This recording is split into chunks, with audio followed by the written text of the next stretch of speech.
এই অভ্যুত্থানে বাংলাদেশের সকল শ্রেণী পেশার মানুষের সমান অংশগ্রহণ ছিল।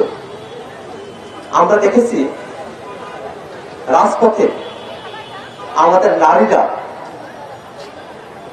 সর্বোচ্চ সাহসিকতার ভূমিকা তারা পালন করেছে। আমরা নারীর যে সেবাময়ী রূপ দেখি, ওটা আন্দোলনের সময়টাতে আমরা নারীর যেমন সেবাময়ী রূপটা দেখেছি, আমরা দেখেছি যে তারা খাবার রান্না করে নিয়ে এসেছেন আমাদের মায়েরা। আমাদের কোনো ভাই তার মাথায় যখন আঘাত করেছে, মাথা থেকে রক্ত ঝরছে, সেই সময় আমাদের কোনো বোন তার কাপড়ের অতিরিক্ত অংশ দিয়ে সে কপাল বেঁধে দেওয়ার চেষ্টা করেছে। এই সেবাময়ী যে রূপ আমরা আন্দোলনের সময় দেখেছি, তার পাশাপাশি নারীর একটি বিদ্রোহী বিপ্লবী একটা চরিত্র আমরা এই আন্দোলনের সময় দেখেছি। এই আন্দোলন সফল হওয়ার পিছনে যতগুলো অনুঘটক কাজ করেছে, তার মধ্যে সব থেকে বড় অনুঘটক বাংলাদেশের নারীরা এই আন্দোলনের আত্মপন্ত তারা অংশগ্রহণ করেছিলেন এবং তারা জোর কণ্ঠে বলেছিলেন এক দফার কথা, হাসিনা শাহীর জুলুমবাজের বিরুদ্ধে, ফেসিবাদের বিরুদ্ধে তারা তাদের কণ্ঠস্বর উঁচু করেছিলেন। আমরা আজকের এই সমাবেশে আমাদের বোনেদের কথা শুনেছি, তারা সকলে আজকে এখানে একত্রিত হয়েছে। বাংলাদেশে জুলাই আগস্টে যে হত্যাযজ্ঞ চালানো হয়েছে, জাতিসংঘের রিপোর্টে ইতিমধ্যে এটাকে মানবতা বিরোধী অপরাধ হিসাবে আখ্যায়িত করা হয়েছে।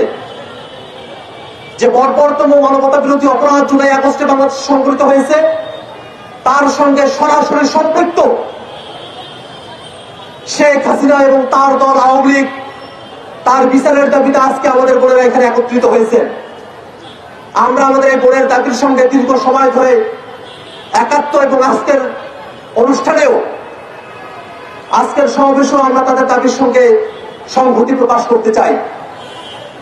বাংলাদেশে জুলাই আগস্টে যারা মানবতা বিরোধী অপরাধ চাপিয়েছে, হত্যাযজ্ঞ করেছে, তাদেরকে যদি সঠিকভাবে বিচারের আওতায় না নিয়ে আসা যায়, এই বাংলাদেশের কোন মানুষের, না নারী না পুরুষ, কোন অংশেরই নিরাপত্তা নিশ্চিত করা সম্ভব নয়।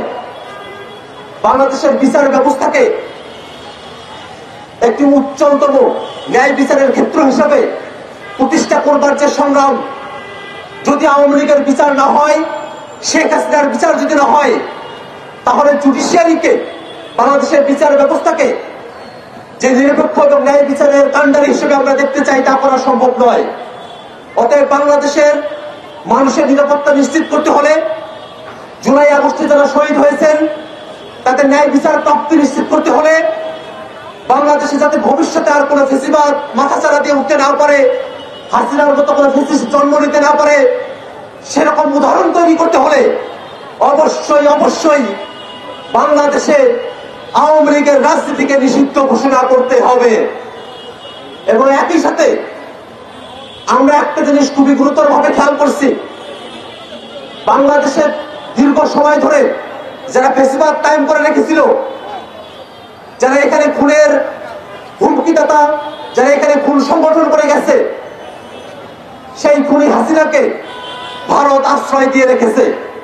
শুধুমাত্র তাই নয়, ওই ভারতে বসেই বিভিন্ন সময়ে নানাবিধ উস্কানিমূলক বক্তব্য হাসিনা প্রদান করছে। আমরা বাংলাদেশ সরকারের কাছে আহ্বান জানাবো, ভারত সরকারের সঙ্গে কথা বলে প্রয়োজনে আন্তর্জাতিক পর্যায়ে চাপ প্রয়োগ করে, আন্তর্জাতিক পরিমণ্ডলে বাংলাদেশের পরিস্থিতিকে ব্যাখ্যা করে, আন্তর্জাতিক ফোরামগুলোকে অ্যাক্টিভেট করে শেখ হাসিনাকে দেশে ফিরিয়ে নিয়ে এসে তাকে বিচারের মুখোমুখি দাঁড় করাতে হবে। আমরা আজকের এই নারী সমাবেশে আমাদের বোনেদের যে আকাঙ্ক্ষা, নিরাপদ এক বাংলাদেশ,